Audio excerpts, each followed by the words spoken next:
আজি আমাৰ এই অনুষ্ঠানটো শ্ৰীমন্ত শংকৰ সংঘৰ গুৰুজনাই দিয়া পবিত্ৰ স্থানত আজি এই অনুষ্ঠানটো অনুষ্ঠিত হৈছে আৰু খগেন ৰাজবংশীৰ ঘৰত আজি এই নামঘৰ প্ৰতিষ্ঠা হ'ল আৰু নাম কীৰ্তন হ'ল। যিখিনি এইবছৰ সোমবাৰ আছে এইখিনি হ'ল। তাৰ লগত আমি সংগতি ৰাখিছোঁ আমাৰ সকলো শিল্পী আমঠু জুবিন গাৰ্গ। তেওঁ আজি 30 দিন হৈছে নলবাৰী জিলাই আজি বছৰ ছাত্ৰ আদ্যশ্ৰদ্ধ পাতিছে, শ্ৰদ্ধাঞ্জলি পাতিছে, ছাত্ৰ সন্থা গোটেই নলবাৰী জিলাখন গতিকে তেখেতক স্মৰণ কৰিছে। তেখেতে যেনেকৈ বচনাই আমি ছিংগাপুৰত তেখেতৰ মৃত্যু ঘটিল, সেইটো আমি মৰ্মাহত হৈছোঁ। শ্ৰীমন্ত সংঘৰ তৰফৰ পৰা তেওঁৰ কাৰণে আমি 7 দিন আমাৰ কাৰ্যসূচী বাতিল কৰিছিলোঁ। শ্ৰীমন্ত সংঘৰ গোটেই কাৰ্যসূচী বাতিল কৰিছে 7 দিনৰ কাৰণে। আৰু তেখেতক গতিকে ইতিমধ্যে বছৰ তেওঁলোকক গৈছিল যেনে শ্যামকানু মহন্ত আৰু যিটো ফেষ্টিভেল মানে উৎসৱ, সেই উৎসৱটো তাৰ নৰ্থ ইষ্ট মানে উত্তৰ পূৰ্বাঞ্চল গতিকে এইটো উৎসৱটো তাত ছিংগাপুৰত কৰিছিলে। কৰিব যাওঁতে তাতে তেওঁলোকে বাজি গৈছিল হয়তো শ্যামকানু মহন্ত, সিদ্ধাৰ্থ শৰ্মা, হয়তো কেশৱ চন্দ্ৰ গোস্বামী বা যে অমৃত প্ৰভা এইসকলে বাজি গৈছে হয়তো তেওঁক তাকলৈ লৈ যায় অৱহেলা কৰিলে। তেওঁৰ কি হ'ল তেওঁ ৰক্ষিত নাচালে, তেওঁৰ মেনেজাৰে তেওঁক গুৰুত্ব নিদিলে আৰু তেওঁক গুৰুত্ব নিদিলে পিছত শ্যামকানু মহন্ত, যাৰ কাৰণে আজি এই প্ৰাণৰ শিল্পীজনে বৈবন্ধৱী হ'ব লগা হ'ল। তাৰ কাৰণে আমি দুখ প্ৰকাশ কৰিছোঁ আৰু সেনেজন শিল্পী আমি কোৱাটো টান, কাৰণ তেওঁৰ মাত, তেওঁৰ লহৰ, তেওঁৰ গীত, তেওঁৰ গুণ আৰু তেওঁৰ কৰা বছৰৰ কাৰ্যসূচীটো আমি নাপাহৰোঁ। প্ৰায় 37,000-38,000 তেওঁৰ গীত মই তেওঁ ৰচনা কৰিছিলে আৰু ৰচনা কৰি পেলাই তেওঁ গাইছিলে। তেওঁ কোনে নাজানে আজি ভূপেন হাজৰিকা মৰিছোঁ, কিন্তু জুবিন গাৰ্গৰ মৰাৰ পিছত আজি বিশ্বত চতুৰ্থ হিচাপে তেওঁৰ পিছত সমাধিত মানুহ লগ হৈছিল, গোট খাইছিলে।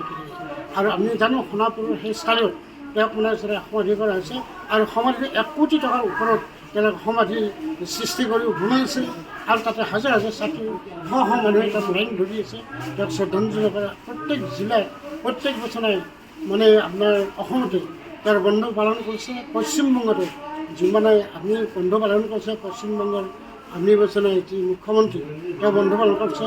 আৰু যোৱাকালি মানে আমাৰ বছৰে ভাৰতৰ বিৰোধী পাৰ্টী কংগ্ৰেছৰ মানে নেতৃত্ব দিয়া ৰাহুল গান্ধী আহি উপস্থিত হৈ তেওঁৰ সমাধিত শ্ৰদ্ধাঞ্জলি জনাইছে।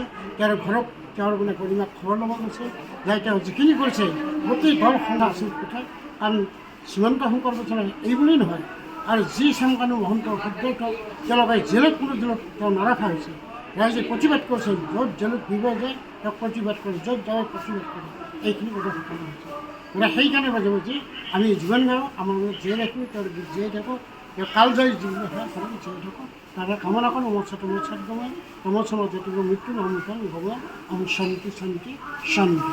কৃষ্ণ জয়গুৰু শংকৰ পৰম ভক্তিভাজন বাবান্ধৱ ভাই মাতৃ সমস্ত শ্ৰীমন্ত শংকৰদেৱ সংঘ নলবাৰী আঞ্চলিক শাখাৰ অন্তৰ্গত 1 নং সাতকত্ৰা প্ৰাথমিক শাখাৰ সন্মানীয় কৃষ্ণ কলিতাৰ বাপৰ গৃহত, ৰাজবংশী বাপৰ গৃহত আজি গুৰু আসন প্ৰতিষ্ঠা কৰি জিলাখনৰ বা জিলাৰ বাহিৰৰো বহুত ভকত বৈষ্ণৱক মাতি আনি ইয়াতে নাম কীৰ্তন কৰাৰ অন্তত এতিয়া ভাগৱত পাঠ চলি আছে। আৰু এই মাজতে নাম প্ৰসংগৰ অন্তত সন্মানীয় খগেন ৰাজবংশী বাপজনাক আমাৰ সাতসত্ৰাৰ তৰফৰ পৰা তেখেতক সম্বৰ্ধনা জনোৱা হৈছে আৰু এতিয়া ভাগৱত পাঠ চলি আছে।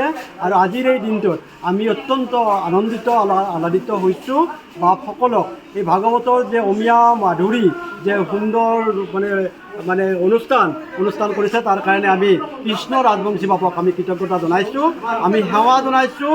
খগেন ৰাজবংশী বাপক যিজন বাপে শ্ৰীমন্ত শংকৰদেৱ সংঘৰ মজিয়াত এইখন প্ৰাথমিক শাখাৰ জন্ম দিয়াৰ উপৰিও আমাৰ আটাইৰে শ্ৰদ্ধাৰ, আমাৰ আটাইৰে ভক্তিভাজন শ্ৰীমন্ত শংকৰদেৱৰ আজীৱন প্ৰচাৰক সন্মানীয় মৰিৰাম দাস বাপজনাৰ সৃষ্টিৰ অন্তৰালত থকা এই ব্যক্তিজন হৈছে আমাৰ খগেন ৰাজবংশী বাপ। আৰু এই বাপজনাক এই এটা শুভ মুহূৰ্তত আমি তেখেতক কৃতজ্ঞতা সেৱা জনাইছোঁ, তেখেতৰ দীৰ্ঘায়ু কামনা কৰিছোঁ। অনুষ্ঠানটোৰ সফল সামৰণিৰ কাৰণে বাপসকলক সেৱা জনাইছোঁ। কৃষ্ণ জয়গুৰু। যিকোনো খবৰৰ বাবে যোগাযোগ কৰক 7099017330 লগতে 7099017110 নম্বৰত।